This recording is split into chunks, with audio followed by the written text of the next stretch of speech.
11 p.m, 7 nights a week. Join us.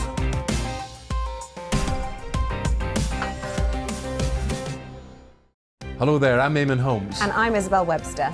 And we hope you can join us for Breakfast with Eamonn and Isabel. You make me laugh out loud, belly laugh. Is that important first thing in the morning? Yeah, absolutely. And there's me trying to be deadly serious. News is a serious business. Yeah, I have to rein you in sometimes. Well, it doesn't stop us laughing at it. It doesn't stop us having an opinion on what's going on. Yeah. And it certainly will not stop us reflecting what you think. Weekdays from 6 to 9:30 on GB News. I'm Dan Wootton. Join me Monday to Thursday from 9 to 11 for the feistiest and most fun news debate on TV, where free speech reigns. I'll bring you a sharp take on the day's biggest stories, bombshell newsmaker interviews, and A-list guests. And I guarantee you, no spin, no bias, no censorship, and no reason to go to bed. That's Dan Wootton Tonight, Monday to Thursdays from 9 on GB News.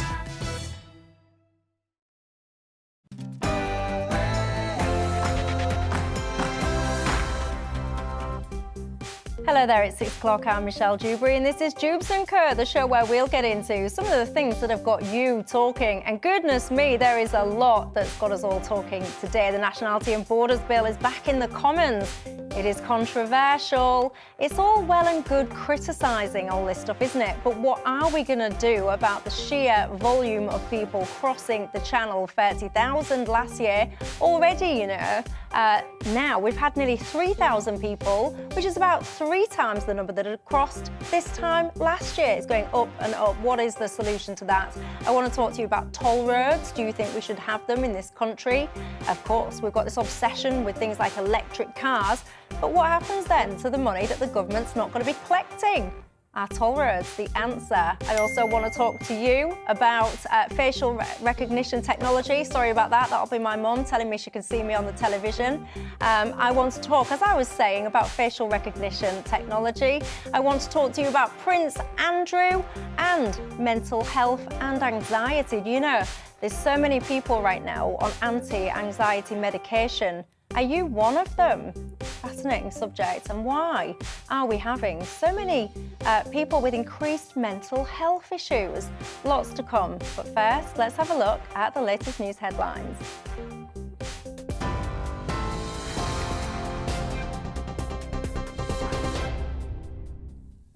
Thanks, Michelle. I'm Ray Addison in the GB newsroom. The Sir David Amess murder trial has heard the accused threatened to kill 4 more people after he attacked the MP. The court was shown CCTV footage of the suspect, Ali Harbi Ali, travelling to Sir David's constituency in Essex in October last year. A 999 call made by Yvonne Eves, who had an appointment to see the MP, was later played to the jury. Police emergency. Please, quick now. The man is wielding a knife. He's threatened me. Where are you? He's killed David Amess at Belfast Methodist Church. Belfast? Belfast Methodist Church on Eastwood Road North. Okay, we've already got units running, okay? Sorry? Units are already on their way, okay? What's going on? I know, but he's still wielding the knife. The voice of Yvonne Eves. Ukraine's president has issued more dire warnings about the deteriorating situation in his country. 300,000 people trapped in the occupied city of Kherson are said to be running out of food and medical supplies. And Russian forces are being accused of blocking humanitarian corridors and preventing supplies from reaching the city of Mariupol. Addressing the Italian parliament via video link, President Volodymyr Zelensky urged Western countries to increase sanctions against Moscow. Support more sanctions against Russia. Support a full embargo on trade, starting with oil. Support a ban against Russian ships arriving to your ports, so they get to pay the price for their aggression and the mining of the sea. There should be no exceptions of the sanctions for any Russian bank. President Zelensky. Meanwhile, the United Nations Secretary-General Antonio Guterres is calling for an end to what he's described as an absurd war, saying the conflict is going nowhere fast. This war is unwinnable. Sooner or later, it will have to move from the battlefield to the peace table. and that is inevitable. The only question is how many more lives must be lost? How many more bombs must fall? How many Mariupols must be destroyed? How many more Ukrainians and Russians will be killed before everyone realizes that this war has no winners, only losers? Jailed Kremlin critic Alexei Navalny has been sentenced to 9 years in a maximum security prison after being convicted in Russia of large-scale fraud. Navalny is one of President Putin's most prominent critics. He's already serving a 2.5-year sentence for parole violations related to charges that he says are fabricated. Boris Johnson's spokesperson has accused Vladimir Putin of using trumped-up charges against those seeking to hold him to account. A 22-year-old man has appeared in court charged with murdering Sabita Thanwani. The 19-year-old died at student accommodation in Clerkenwell in central London in the early hours of Saturday morning. Tunisian national Maher Marouf, of no fixed address, has also been accused of attacking a police officer. He's been remanded in custody until Thursday. Neighbours of a 17-month-old girl who died after a dog attack at her home have spoken of their shock. Residents in the Blackbrook area of St Helens have described Bella Ray Birch as a beautiful little girl.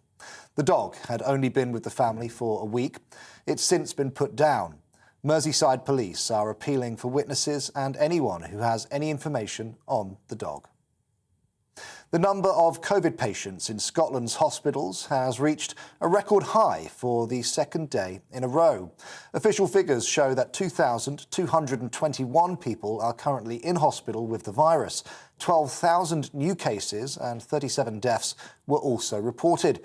It comes as other parts of the UK experience a surge in cases, with Wales and England seeing a sharp increase. And the Chancellor has posted an image on Twitter looking ahead to the spring statement. With 24 pages spread out across the table in front of him, Rishi Sunak promised to deliver greater economic security and accelerate growth and productivity. The spring statement is due to start at 12:30 tomorrow afternoon. You can watch it here live on GB News.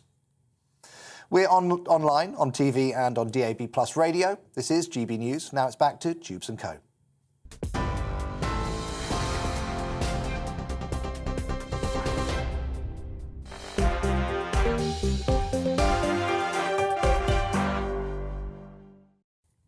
Thanks for that. Well, keeping me company until 7 o'clock tonight, my panel, we've got the former Brexit Party MEP Michael Heaver, the academic Dr. Lisa McKenzie, and the former editor of Labour List, Peter Edwards.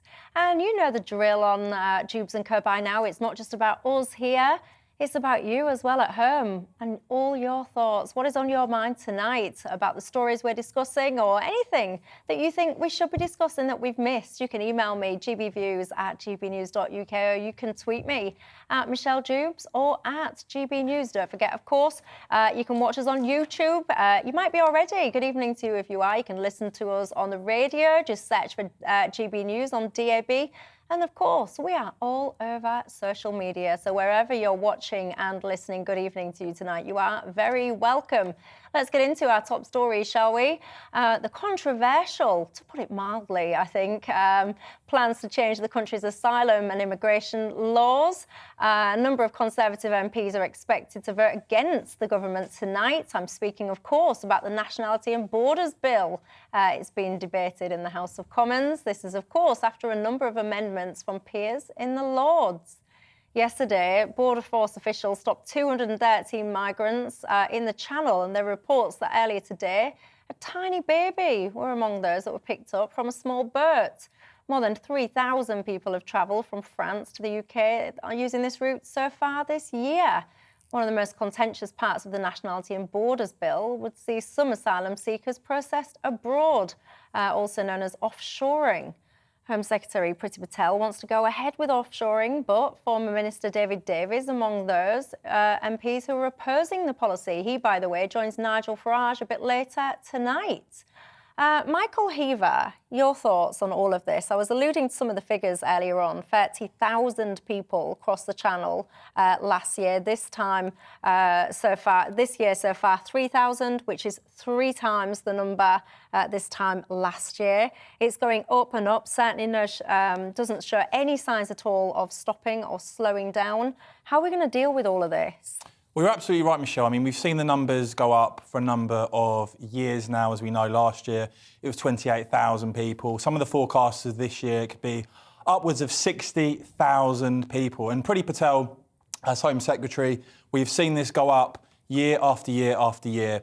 And she has come out and Boris have come out time and time again and said, well, just wait for the Nationality and Borders Bill, what we're talking about here, and that will solve this, that will stop the numbers. Whether that does or not, we'll have to wait and see. But there's absolutely no doubt that there's widespread British public support to crack down on this, to stop this dangerous situation from getting even worse. We look at the Australian example, of course.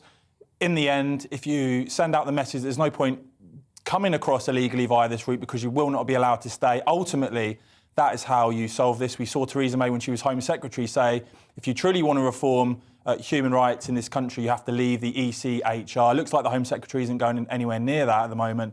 But look, the fact is, this issue, if Priti Patel and Boris Johnson don't stop this, by the time of the next general election, this could well cost the Conservatives the next election. Because people are looking at this and thinking, if economic migrants paying gangsters large amounts of money to come across on boats from a safe country in France, if the government are powerless to stop this and we simply see the numbers continue, that is not good enough. And I would actually shame the French, who of course we've given tens of millions of pounds to. We've seen the French authorities on the beaches at times watch these crossings go on. I would have actually shamed the French by revoking French fishing licences for their failure to stop and actually take the boats back to France. Yes, the French would have gone absolutely potty with that. We may finally have had a solution. This has been allowed to go on and escalate and become even more dangerous, and it has to stop. Peter Edwards? Britain's Guantanamo Bay. Not my words, the words of a Tory MP who will rebel against the government tonight. People shouldn't be crossing the channel. It puts the lives of men, women and children at risk. We all know Priti Patel and the government have failed on this, and I really don't like some of the macho rhetoric that's come from the government.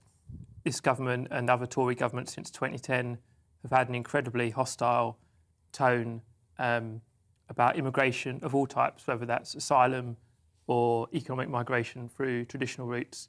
The government are failing on this, but let's take the kind of party politics out of it and just recognise that lives of men, women and children are at stake. I was really worried as well to hear my fellow panellist talk about economic migrants. This is about asylum seekers, people fleeing war, dying in the sea. Yeah, hang on, do be clear about what we're talking about here. This is people fleeing France. That's ultimately where these people are coming from. That's not their country of origin, though. I didn't say it was their country of origin. I said that this is where they are. I mean, I use the word fleeing loosely, but they are leaving France. But Michelle, Lisa? wouldn't everybody be fleeing France? I'm not saying anything about France. I like France. But that's a bit harsh. No. I think there's a lot of French people in France that are quite happy there. I love France. I'm not saying anything about France, but the Ukraine refugees are coming through Poland. They are, and they will eventually come through Belgium or France to get to the UK. So what are we saying the same about them? So am I saying what about them? And I actually agree with David Davis that we should not be having offshoring at all. I think we should be much better than that. But what I am saying is, there needs to be routes that are safe for migrants to come through. Clearly, our borders are, and I know we've had this debate on here before, and I've said that our borders are safe and strong, because if there wasn't, you wouldn't get all these people coming over on boats. You don't get on a boat and pay a people smuggler everything that you've got, for no reason at all. So what I'm saying is that the whole system needs to be looked at. I agree with that. I don't want people on boats.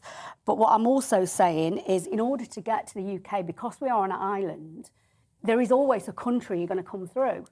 So, the Ukraine refugees are coming through Poland or then Belgium to get here. So other migrants from other countries that are fleeing war as well you know, they are also coming through France. So I think that French argument about, you know, they're leaving a safe place to get here, I think that argument's now been crashed. See, I don't think it's been crashed. I think it's a very essential argument, actually, because for me, if you are in a safe place, then you're not fleeing a war anymore. You're then making an economic choice. And I don't blame them, by the way. No. Who wouldn't want to? Who wouldn't want to sit there and say, I want the best for my life? Yeah. I mean, most people want the best for their life. So I'm not criticising a motivation. What I'm saying is we do need to be honest about often what is the motivation. If you're in a safe place, for me personally, the sentiment that I'm now fleeing a war, that's been parked for a moment because I've left the war and I'm in somewhere that is safe. If I then want to proceed from there for economic reasons, I'm not saying there's anything wrong with that, who wouldn't want to be economically affluent and have the best opportunities, but that is very different for me personally. Michael? But of course there's a massive difference here because those that are fleeing Ukraine now, and coming, and you know, What's when we've the got, difference? I'll tell you what the route is. The difference is because you have official, legal, sanctioned routes that are safe for everyone, and that should be the priority. Instead of, at the moment, we're paying millions of pounds per day on hotels for people who just decided to get on a boat, pay some gangsters and come across from France. Are those really the people that we should be spending millions of pounds every day on? Well, that's the reality of what's happening. No, that's not the reality. Criminals are making huge amounts of money from this. That's a poor description of clearly desperate people who you do not take. France is not that bad. They're funding criminal gangs. Well, if you are living in a tent in that side of in France, then that is pretty bad. But do you think it's right then that we're paying millions of pounds per day on hotels for people who come across this route, which could lessen how much we can help people coming through the official route? Let me add a bit of insight into this millions of pounds, by the way. So the UK is currently spending, as of February anyway, £4.7 million per day, £4.7 million per day on hotel accommodation. Now, what this covers is £1.2 million pounds a day on, remember the Afghan situation, lots of refugees from there. So this is the figures are apparently 1.2 million a day to accommodate Afghan refugees in hotels, and another 3.5 million a day is spent on asylum seekers in hotels. Well, could I answer that point? Because I think left or right, we'd all say, we'd all question whether that's value for money for taxpayers. But the point is, I wouldn't question it. To me, it's absolutely... I agree with that. I mean, this is where I agree. It's a broken system, right? We'd rather pay much less, but we'd rather have a better, more humane, more compassionate system for victims of torture, people fleeing war-torn countries, victims of rape. The system. Do you think there's anyone? Do you think people are abusing the system, Peter? I don't know enough about it. I think there's clearly scope for it to be abused. That's undeniable. But if you had to hazard a guess, I mean, do you think that there are people that perhaps are motivated to come to the UK? So I'm always interested in pull factors. So do you think, because one of the things Priti Patel will say, Peter, in my mind, rightly so, is that you've got to reduce the pull factors to the UK. So when I think of, I don't know, what people get, and I know in Hull, for example, I can think of a hotel that is quite a nice hotel that most people in Hull wouldn't be able to afford to stay in for a prolonged period of time. But that has now been turned over for use to asylum seekers, economic migrants, refugees, whatever we want to call these people. You know, and it's costing us a fortune, as we just said, they're nearly £5 million a day in this country. Michelle, without being too flippant, asylum seekers haven't read a travel brochure about East Yorkshire. But you see, I think that's a silly point to make, because you're telling me that a lot of people that get on these dinghies in France, they don't know that actually if you can make it to the UK, you'll be put up in a hotel, you'll get about 40 quid a week or whatever it is, you'll get looked after, you'll get fed, you'll get clothed. You're telling me people don't know that? Could you live on 40 quid a week? If I was put up in a hotel, if I was being fed, if I wasn't actually having much expenditure, then I absolutely could probably live on a reduced income. But that's not the point I'm making. The point I'm making, I'm asking you about pull factors to the UK. Do you think that we need to reduce them? I think there are pull factors. I think there's an economic argument to be had, but I'm far more worried about men, women and children dying in the sea. But if someone, I don't want anyone to die in the sea, by the way, but making a choice to get in a dinghy and cross to the UK is indeed a choice, isn't it? We all make choices, and we may not make good ones when we're desperate. But I don't think, and I'm not suggesting you are, but I don't think we should condemn them for making that choice. I think there's like a wider point about the way that our system treats many different people. And, you know, we've talked about those hotels. I stay in those hotels a lot because I live in Nottingham and I work in Luton. So I'm staying in hotels where there are lots of, asylum seekers living in them. And it is a shame that that's what we do. That's what we do with them. You know, it's a shame that that's what's happened. We don't have a good system, and this is where I probably agree with everyone, is that the system that we have is not working.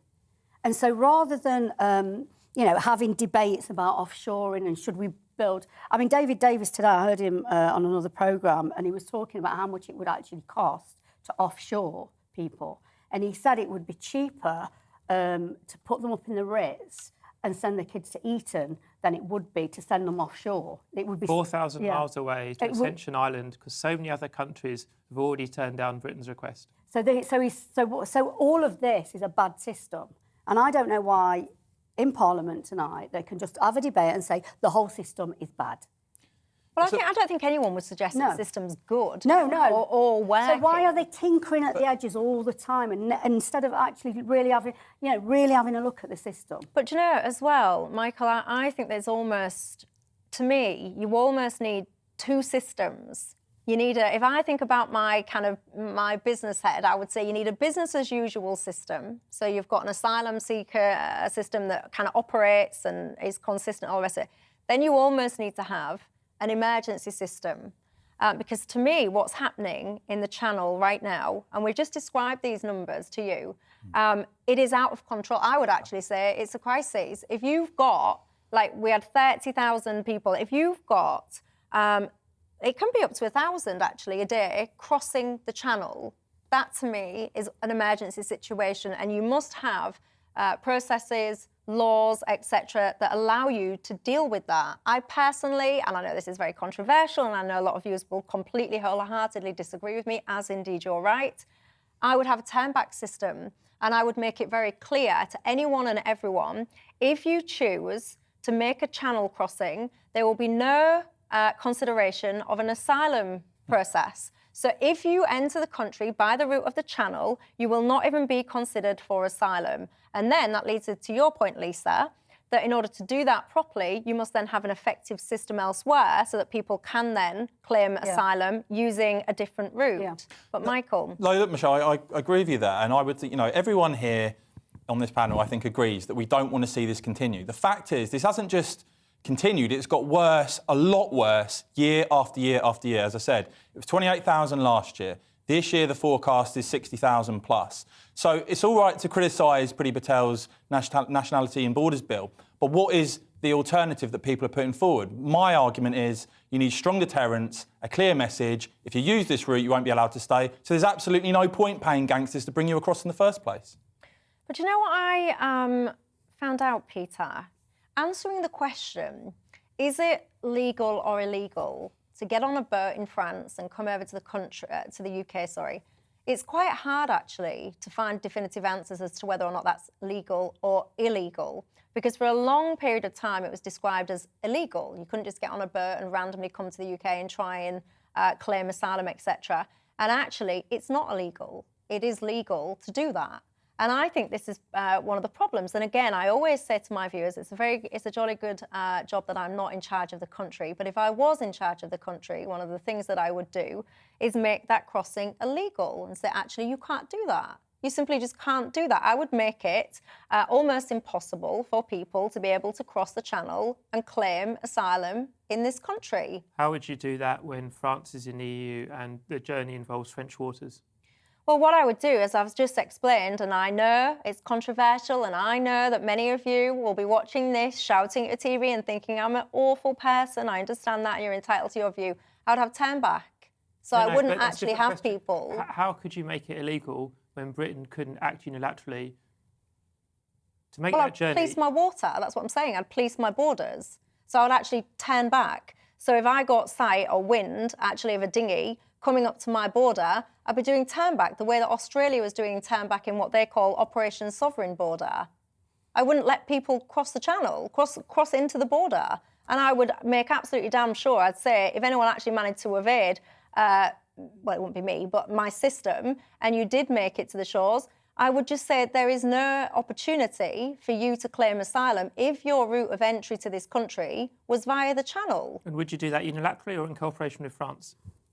Well, France, to be fair to France, and I'm going to be completely unfair to France, I think that they are completely useless. We've sent tens of millions of pounds to these people, French government, to stop them actually, or to request them that they stop people doing this. It's made hardly any difference whatsoever. So I would just take responsibility for my own border. But in your nautical border post, are you doing that unilaterally or are you cooperating with France? Well, I think I would ignore the French in lots of ways. I would be saying to France, ultimately, it's in the French interest to let these people leave their shores, because then it's no longer a problem for the French. So I would take responsibility for my border. I'm repeating myself because I think I'm being incredibly clear in what I'm saying. I'm challenging you because it sounds completely impractical. But I don't think it is impractical. It's been demonstrated to work in Australia. They have Operation Sovereign Border. One of the component parts of this is Operation Turnback. Another part of this is them saying that actually if you do enter Australia via that water, you won't be granted asylum, full stop. I'm sorry, so I think that's a very poor precedent because Australia is a different country. And so what? I think it's a good precedent. It's mine. You're very much, you tell me at home, what do you think? Do you agree with me or do you think I'm talking nonsense? Peter thinks I'm talking nonsense, don't you, Peter? I just said I was challenging your proposal rather than it was nonsense. Are you pleased that I'm not in charge of the immigration policy in this country? Well, you stood for Parliament, do? So you might be. What would you do, by the way? Well, I do think it is incredibly tough, and I'm completely happy to admit that there isn't a simple solution. I think you've got to dump the macho rhetoric that the government have used, and I do think I completely accept Brexit. I don't want to have another referendum, but I think we have to work with Europe to pick up on one of the points you said, which was to limit the pull factors and then force a system that treats asylum seekers legally, but also with compassion. Right, well, there you go. I'm going to take a quick break. When we do, I'm going to come back with some of your thoughts. I can tell you, my inbox is lighting up. And I have to say, I think it's very easy to say what we don't want or what isn't right. But I think, obviously, as is proven by the fact that this is increasing, the number of people crossing the channel is increasing, it's obviously not an easy problem to solve. Nonetheless, what are your thoughts? What would you be doing? And what do you think the government should be doing right now to help stop this problem? Going to take a quick break and I'll see you in a couple of minutes.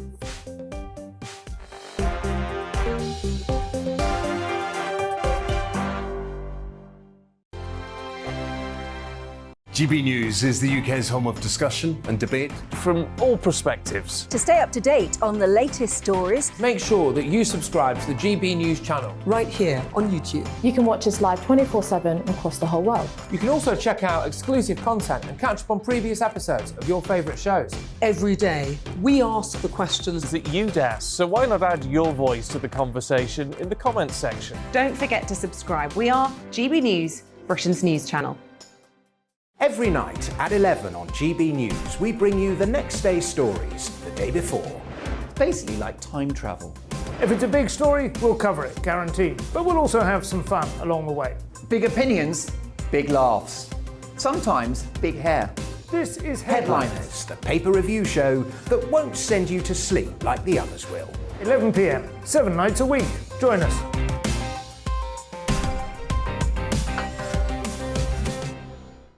Hello there, I'm Eamonn Holmes. And I'm Isabel Webster. And we hope you can join us for Breakfast with Eamonn and Isabel. You make me laugh out loud, belly laugh. Is that important first thing in the morning? Yeah, absolutely. And there's me trying to be deadly serious. News is a serious business. Yeah, I have to rein you in sometimes. Well, it doesn't stop us laughing at it. It doesn't stop us having an opinion on what's going on. Yeah. And it certainly will not stop us reflecting what you think. Weekdays from 6 to 9:30 on GB News. I'm Dan Wootton. Join me Monday to Thursday from 9 to 11 for the feistiest and most fun news debate on TV, where free speech reigns. I'll bring you a sharp take on the day's biggest stories, bombshell newsmaker interviews, and A-list guests. And I guarantee you, no spin, no bias, no censorship, and no reason to go to bed. That's Dan Wootton tonight, Monday to Thursdays from 9 on GB News.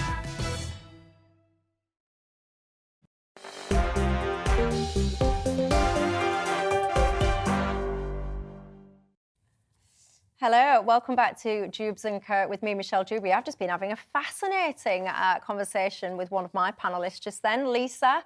In fact, actually, if you just tuned in, you'll be thinking, I don't even know who Lisa is. Who is Lisa? Well, just a quick reminder for you then as to who my panel is. We've got Peter Edwards, who is the former editor of The Labour List. We've got Lisa McKenzie. You're an ethnographer. Yeah. I ask you this every single I'm a time you're on. sociologist. What's an ethnographer? It's somebody that does research that's embedded in the community. Right.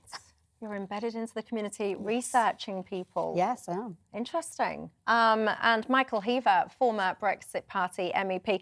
We all should know what an ethnographer is, by the way, because you're on here frequently, and I always ask you to explain it, don't I? It's a research method that everybody likes to hear the stories of the ethnographer. Well, next time you're on, what I'm going to do is I'm going to introduce you as an ethnographer, and then I'm going to ask the viewers who can remember what an ethnographer is, and whoever gets it right and emails in first will win a prize.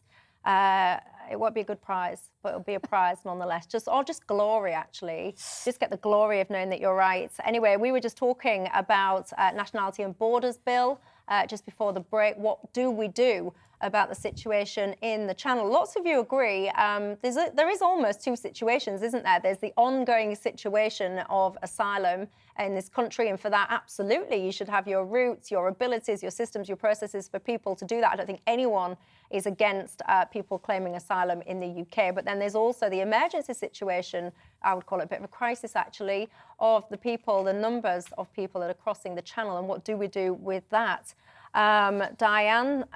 Karen says, you know, if anyone comes in illegally, they shouldn't be able to stay. One of the problems is there, Karen, I think it's been a bit confused over the years whether or not crossing the Channel is legal. There was a Court of Appeal, actually, in December that ruled that it wasn't. Phil says, Tubes, how many people can the UK support financially and medically before someone with a backbone says enough is enough? David says, it sometimes feels like asylum seekers get treated better than our own people. Nigel says, we are a soft touch. I want to hear from you, actually. Is there anyone out there that thinks that the UK isn't a soft touch? Get in touch and let me know. Let's move on, though, shall we, to another topic. The police's use of facial recognition technology. What do you think to all of this? The College of Policing today has published new guidelines for forces in England and Wales. It says the technology will help catch dangerous offenders. However, obviously, it's been criticised by civil liberty groups. Big Brother Watch has called it Orwellian and described it as an atrocious policy. A previous trial, by the way, was ruled to have breached privacy rights as it also broke equalities law, but South Wales Police started using the technology again last week. So what do we think? Facial recognition technology. I'll start with you on this, Peter. Are you in favour of this? Is it a good thing or not? I'm not in favour at the moment, and you can absolutely see it going wrong. And when you read the whole story, it's not just about suspects. Remember, there's a difference between a suspect and someone convicted. But it's not just about suspects, it's about victims and witnesses. So when you, and I generally have a lot of respect for the police, and although the Met have made huge mistakes that contribute to a crisis in public trust, I do think a lot of rank and file police are doing a very tough job in exposing themselves to danger. But this story, this suggestion about facial recognition, it kind of merges together state power, personal data, and as always with the state, a risk of massive IT failure. So I am very concerned. Yeah, there is. You hit on something interesting there when you say about the state and IT failures. I've just highlighted another failed IT project, not facial recognition, I have to say, but an IT project in Manchester Police, Greater Manchester Police, that's gone wrong, or sorry, should I say not fit for purpose. There is a real flaw in public sector track records when it comes to IT systems. They don't seem to be very good at it, but facial recognition as a principle, Lisa, are you anti this or? I'm completely anti it. I think, you know, and you said you've got great respect for the police. I don't have a lot of respect for the police. I've, you know, I've been on the wrong side of their values, we should say, sometimes. I used to do a lot of protests. What does that mean? Well, I used to do a lot of protests. I used to go on a lot of protests and, you know, I used to get picked out of the crowd as, you know, a person of interest. Have you got a criminal record for your protesting? No, I haven't, because every time they arrested me, and this is the really crazy thing, every time they arrested me, they was really arresting me to sort of prove a point to the rest of the crowd. And when it actually got to court, there was never any evidence that I'd done anything. You're easy to spot though with your hair. Well, yeah. They'd be like, how many troublemakers can we catch with fluorescent yellow hair? You'd stand out. So being on that other side where, you know, I have been picked out of a crowd because of, you know, whatever reason. I mean, once I got done for joint enterprise, which they normally only try you with if it's something to do with sort of murder. Yeah, joint enterprise, just for the people that are not familiar, just correct me if I'm wrong, by the way. It's just like, for example, if someone gets stabbed, it's not just the stabber that can get done. Yes, it's everybody there. All of you. But they usually use it for sort of organised crime. But on this occasion, they arrested me because I allegedly put a sticker on a window. And in the end, they realised that I hadn't done this because they looked at the CCTV. And so instead of letting it go, what they did is they did joint enterprise, that I was near someone who put a sticker on a window. Do you know what the moral of the story is? Don't hang around with people that are sticking stickers on other people's window. That is the moral of that story. So anyway, Michael Heaver, facial recognition, are you up for it or not? Well, look, there's always a balance, isn't it? At the end of the day, people want, you know, the police do have a very hard job. People want them to solve crimes as much as possible. The technology is always evolving, so the possibility to bring things in like this is always going to be there. But absolutely, I think it's right to be, you know, to question what this could mean. You know, what would happen, for instance, if the system was hacked and some of this data got into the hands of criminals? What if you had the case of people leaving data around on trains and things like that? So you do have to look at the fail-safe mechanisms that you have with this. Ultimately, on balance, though, I think when it comes to the British public, they will go along with a lot of this stuff if it actually provably helps increase conviction rates and solve more crimes.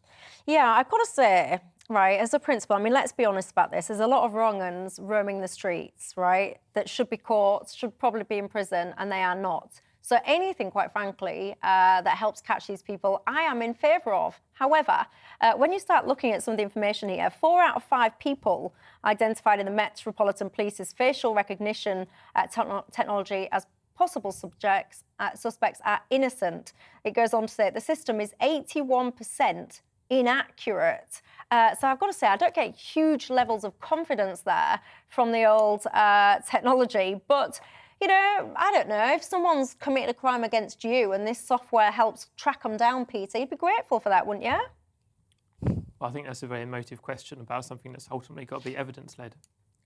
What? What does that mean? If someone commits a crime against you, you would be grateful that the perpetrator gets caught, whatever the technology used. Not if someone, not if, say, I suffered a minor crime, like assault, and then someone was wrongly convicted for a much more serious crime. And we know that in, you know, British history, and like in many nations, there have been gross miscarriages of justice over the last 50 years. I don't need to recite them all now. So, no, I think that wouldn't give me comfort, simply having one person convicted because they'd, you know, bashed me on the nose in a pub. Well, I'm an anomaly then, because if someone attacks me or does anything to one of my loved ones, I absolutely want them caught by any means necessary, quite frankly. Yeah, by any means necessary? Yeah, by any means necessary. If they've done something wrong, if they've assaulted me or a loved one, quite frankly, yeah, I do. I want them caught and I want them punished. But by any means necessary, we all want criminals punished, but by any means necessary? Yeah. I think what we've got to do is... I don't know why that's controversial. Yes. I think we've got to look at what we've already got. I mean, we are the most sort of camered up CCTV country in the world. So, you know, how much of this security do we need? But on balance, if you looked at CCTV and said to people, do you think it's been a good or a bad thing? Obviously, invasion of privacy versus solving cases and giving irrefutable proof and convicting some very dangerous people. I think on the whole, people would be in favour of CCTV, so perhaps the same would happen. I mean, I've always been very sort of, when it comes to security, the state securitising everything, I've always been very suspicious. But even I would admit that CCTV has been helpful. Even I would admit that. But facial recognition is going a bit further because facial recognition, what they are looking for mostly is people who may commit a crime. You know, it's a bit Minority Report. Well, Patrick's emailed in with a little quotation. He who would give up liberties for a little safety deserves neither safeties or liberties. There you go. Bit of food for thought there. Right, I want to talk about tolls as well, but what shall I do? Shall I talk about tolls now or shall I go to a break or... Yeah, let's talk about tolls, shall we? Lisa said something very interesting to me, by the way, when we was in the break, because Lisa said to me, when it comes to murtering stories, she says her words, it makes her go right wing. Murtering stories, and I asked her how would she describe herself normally. She said left wing. No, I said I'm an anarchist. Oh, an anarchist, right? Well, let's get into this story that suddenly brings out all the right wing in Lisa then, shall we? Because more than a fifth of cars sold in January were electric vehicles. And with new petrol and diesel cars set to be banned from 2030. The government's desire to see us go all electric is a major part, of course, of their, some would say, bonkers net zero agenda. Of course, though, the knock-on effect, or one of them, of this policy will be a reduction in the amount of money raised by fuel duty. So if we've got a reduction in fuel duty, of course, we're going to start thinking about, well, what we're going to do to raise that cash then. One suggestion is a network of toll roads. Lisa, let's get to the nuts and bolts of this. Are you in favour of toll roads? No, I'm not in favour of toll roads. I think, you know, if any of us, all of those who live outside of the M25, which is the rest of the country, we do not have public transport systems that are joined up. We don't have buses. So some of our communities have a bus every day, one bus a day. Other parts of our communities, I mean, Sheffield, for example, I've heard that buses just turn up. There's not even they don't turn up on time. You can't plan anything out of it. So when we've got a system that is not working, then you have to get into a car. And I am really sorry that people, you know, the Green Brigade get very upset about that. But What's right wing about this, by the way? Because I get really upset, you know, I turn into a bit of a, you know, the local council's not taking my money from toll roads or from parking tickets or from a million other things that they hammer the motorists with. And I think it's always really easy to hammer the motorists that they're doing something really bad by getting in their car. But when you live in areas where there is no other way to get to work or to do the simple things in life, you have got no choice but to get into your car. And, you know, and then also with the electric cars, how many of us can really afford those at the moment? So I think it's going to, you know, cars should, if we keep in the transport system that we have, then you have to accept that cars are important and keep hammering people driving their cars is, you know, I've known people who have got a parking ticket and it's basically the last thing and they've gone under. You know, with their money, you know, the debt of a parking ticket that they couldn't pay, you know, they've literally gone under at that point. You know, they couldn't pay the parking ticket and then this extra money gets put on it and then bailiffs turn up. And I've known people who've really been in bad situations because of things like parking tickets. Do you know, don't even get me started. I've got a story, right, about something that happened to me at 6:30 in the morning because of a parking ticket, but I'll hold my thoughts and ask Michael Heaver before I start going on a little rant about parking. Toll roads, are you in favour of them or what? Well, this is all, you're sort of seeing the net zero agenda, you're now seeing it in terms of energy bills and in terms of measures like this. You'll see, I think people are starting to realise where this is all heading. And of course, I think I looked at some of the reaction online to this suggestion today. People are feeling quite hammered already in terms of taxation. The idea that a Conservative government that people would assume are actually going to bring down taxes are going to sort of have a tax raid on roads nationwide. I know, of course, things are changing with the technology, the electric cars, etc. But the idea that you're going to have these toll roads hitting people on the roads from a Conservative government, I think is something that is going to be deeply unpopular for the government. Peter? Well, this is a high tax government and they just can't admit it. This is another Tory tax rise, and you can really, imagine the people that write the Labour Party manifesto scribbling away furiously. There's a cost of living crisis. We've got the national insurance rise for health just around the corner, and that's actually in the short term just filling a hole in the NHS budget rather than going on social care. Now they want to tax motorists as well. I suspect there'll be a massive rebellion over this and it will be watered down, but it's really a sign of how the Tories have struggled to get a grip on public finances. Yeah, and I do think you raise an interesting point there about there is a little bit of topsy-turviness going on in politics at the moment, isn't there? I think the Tories were supposed to be all about the low taxes. Some would put a massive question mark on that at the moment. And we talk, by the way, about we need to raise all this extra revenue here, there and everywhere. But one of the things that gets me, everybody, is how come we seem to be, I was going to use the saying then, but I don't think I can say the particular saying, which means that we're skint at tea time. But you might know the saying that I mean. But apparently we're skint and in need of raising all these taxes and all the rest of it when it suits us. And then on the flip side of that, we seem to find money pretty much anywhere and everywhere when it comes to various other things, like £5 million a day almost on hotels. Anyway, I'm going to take a quick break. When we come back, I want to talk about a few different things, actually. Prince Andrew, and I want to talk about mental health as well, so don't go away, and I'll see you in a couple of minutes.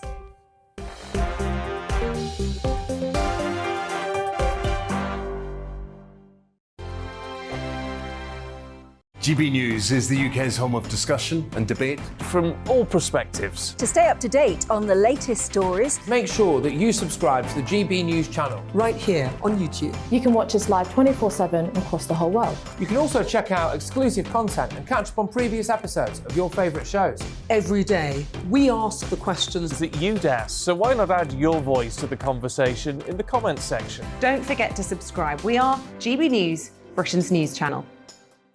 Every night at 11 on GB News, we bring you the next day's stories the day before. It's basically like time travel. If it's a big story, we'll cover it, guaranteed. But we'll also have some fun along the way. Big opinions, big laughs.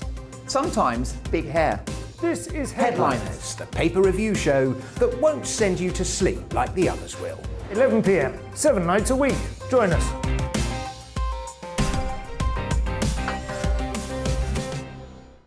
Hello there, I'm Eamonn Holmes. And I'm Isabel Webster.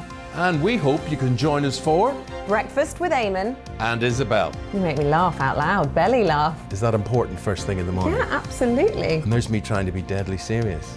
News is a serious business. Yeah, I have to rein you in sometimes. Well, it doesn't stop us laughing at it. It doesn't stop us having an opinion on what's going on. Yeah. And it certainly will not stop us reflecting what you think. Weekdays from 6 to 9:30 on GB News.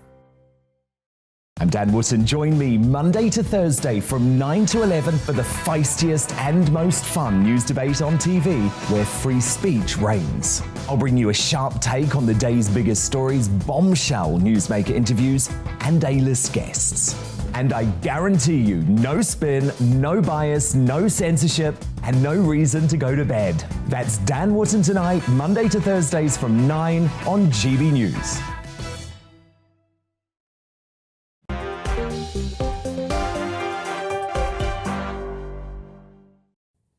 Hello there, welcome back to Dewbs and Co with me, Michelle Dewberry. Just a brief reminder as to my panel tonight, in case you've just joined us. We've got Michael Heaver, who's the former Brexit Party MEP, Dr. Lisa McKenzie, ethnographer and academic, and Peter Edwards, who's the former editor of the Labour List. Now, tomorrow actually marks the second anniversary since Britain lost its collective mind. What am I talking about? I'm talking about, of course, going into the lockdown for COVID. Why do I say, well, we lost our mind? Because of all of the, I accept, unintended consequences, but consequences nonetheless. Mental health is a big one that we talk about. Last year, you know, NHS received 4.3 million referrals for mental health services there. And a new survey has found that 1 in 3 Brits have felt down and depressed since March 2020. The number of people being prescribed anti-anxiety drugs has gone through the roof. Hardly unsurprising, is it? Michael Heaver, mental health, I mean, it's always been a thing. You know, we've all got a brain, and if you've got a brain, you have the opportunity for it to go wrong, let's face it. But lockdowns didn't help with this. What are we going to do, though, about the situation that we're in now? I must say, Michelle, I saw some statistics the other day about the number of people now prescribed antidepressants in this country, and obviously anti-anxiety drugs we're talking about here. The numbers are absolutely mind-blowing when you consider, you know, millions and millions every year. And this is, you know, this isn't healthy. It sounds obvious, but in terms of the way our society's going, we can't go on like this. I've seen people in such a state that we simply hand them anti-anxiety, antidepressant drugs at this current rate. And I think what it shows you is, in many ways, you know, obviously lockdown, for anyone that did have, you know, problems with their mental health, that obviously exacerbated it massively. But I do think, more generally, we need to look about what we're teaching our kids growing up in terms of what they're eating, how they're socialising. Is it really healthy to be inside on the computer all the time? Is it really healthy to be glued to social media, to Instagram, to looking at photos and all the rest of it? I am a big, you know, really do support people going and exercising and teaching that to young people growing up. And I know it's not going to cure this overnight, but I'll repeat the point. You know, if you go and look at the statistics on the number of people now in this country that are getting prescribed these drugs, it simply is not sustainable. We cannot continue to see this go up every year. Agreed, Lisa? I mean, this is just what we know, because I think this is the tip of the iceberg, because this is, over the last 2 years, GPs, all they have done is issue prescriptions. That is it. They haven't seen people, they've not seen people face to face. There's been lots and lots of prescriptions issued. But on top of that, you've also got people that are and I know many people in my circle that are buying various anxiety medications over the internet. Yeah, I know people do that, actually. Sleeping tablets, tramadol, diazepam, you know. All right, God. She's got like a list as long as her arm. Those are seriously strong drugs, aren't they? Yeah, they are. This is what I'm saying, is they're seriously strong drugs, and you can buy them online. And people are buying them online in order to feel normal or feel well. So we've got, you know, I think this is a very serious problem. Yeah, and I mean, what I find interesting there is you say that people are buying these things to feel normal. I'm going to pick up on your use of the word normal, because, Peter, actually, it is quite normal to have fluctuation in moods. And it is also, can be, quite normal to feel anxious about things. And I worry whether, as a society, Ian's just written in and said, Dewbs, I'm concerned. I don't think I've got a mental health problem, but it seems fashionable to have one. And I worry. I mean, I'm not undermining genuine mental health issues. I've suffered myself, and I've been very publicly open about that. But are we in danger of kind of medicating emotions, and emotions are normal? Well, that's a risk we've got to be alive to. I mean, I think you've been very courageous in talking about your mental health issues publicly, and I think talking about it generally is a huge positive. What this particular story doesn't tell us is whether there are greater levels of anxiety or greater diagnosis of existing levels of anxiety. I suspect it's a bit of both, and it's obvious that you know, the greatest public health crisis for 1,000 years is going to fuel public anxiety. So I think this story doesn't tell us everything, but I think where there's greater public understanding, a greater willingness to be open about it, and perhaps a vigilance. There's nothing wrong with taking tablets, but being on tablets long term poses certain dangers. I think that's a slightly better place to end up. Nigel says, Michelle, if someone wants to ease their anxiety problems, they should stop watching the telly.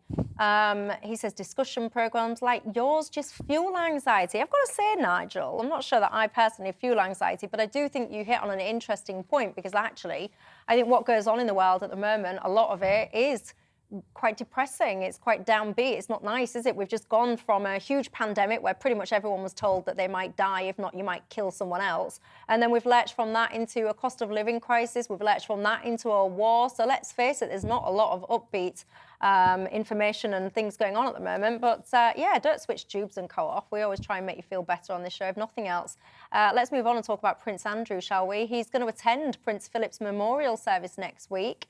And then is expected to leave public life permanently. This service, of course, is going to be at Westminster Abbey. It's going to be his first high-profile public appearance since he settled a sexual assault case brought against him by Virginia Dewberry. Let's cut to the nuts and bolts of this one. Peter, a lot of people are saying he shouldn't be out in public.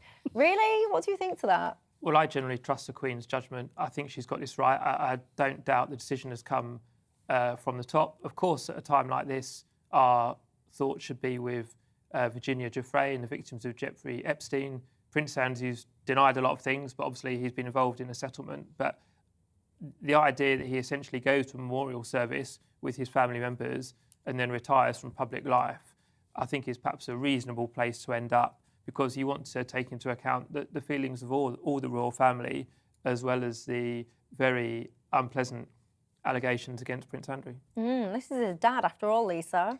Yeah, I think after Prince Philip's memorial service, I think they should all retire from public life. Do you? Yes, I do, all of them. I think Why?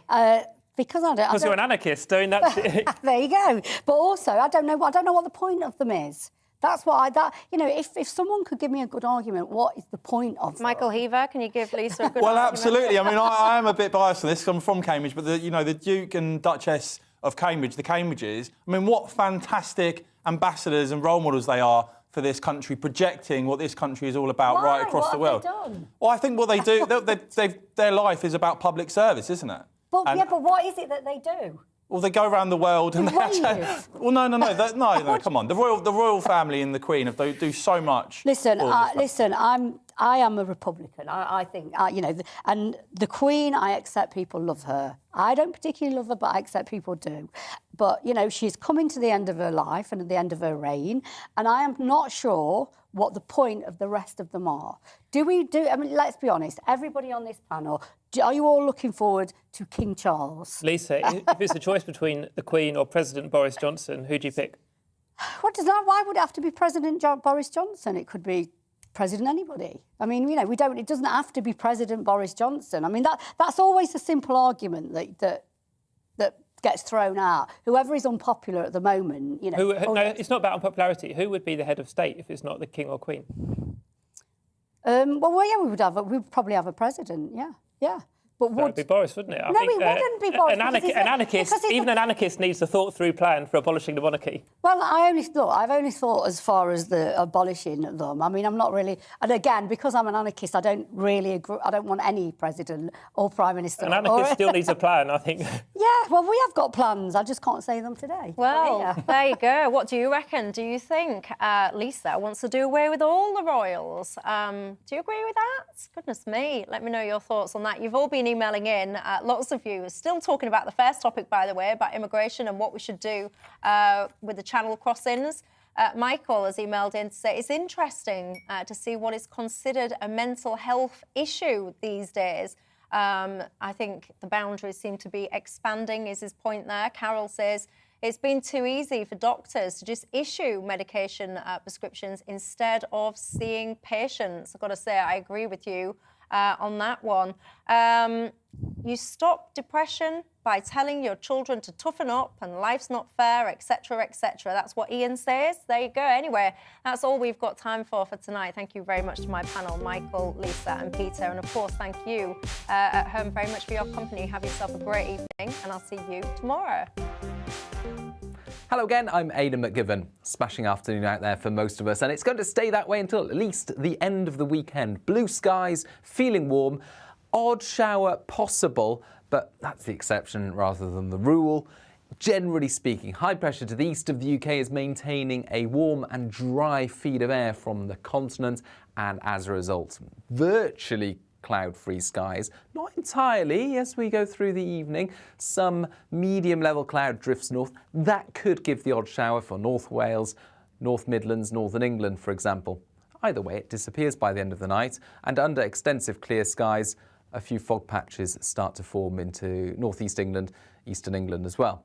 Temperatures dipping away as well, I think a few degrees above freezing for towns and cities, perhaps just dipping below in some sheltered spots. So chill in the air first thing tomorrow, but plenty of blue skies and sunshine, even where we've got the fog first thing. That disappears very quickly. And then for the vast majority, another dry day. Just the chance of a shower there for the far north of Scotland as temperatures rise, perhaps for East England as well, and widely from the north of Scotland to the south of England, we're looking at 15 to 18, perhaps 19 Celsius. A bit breezier for the likes of Cornwall, a bit more cloud here as well through the day. But for most, through Thursday early hours, it's clear skies once again. A bit more cloud coming into the west of Scotland, a few showers here. But away from that cloud, under the clear skies, again, one or two fog patches. But for most, it's a bright, if rather chilly start to Thursday. The sun soon warms things up again, though, and for Thursday, countrywide, it's looking like another spectacular day. Northern and western Scotland, parts of Northern Ireland, perhaps seeing a bit more cloud at times through Thursday, Friday, and into Saturday. But for the rest of the country, sunshine prevails.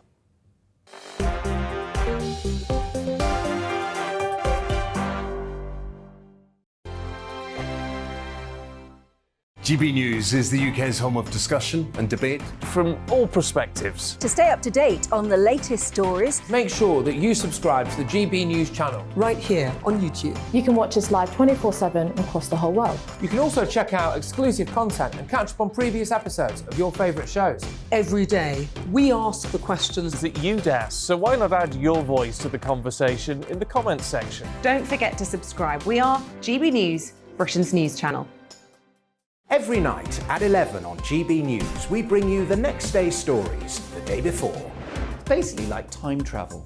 If it's a big story, we'll cover it, guaranteed. But we'll also have some fun along the way. Big opinion.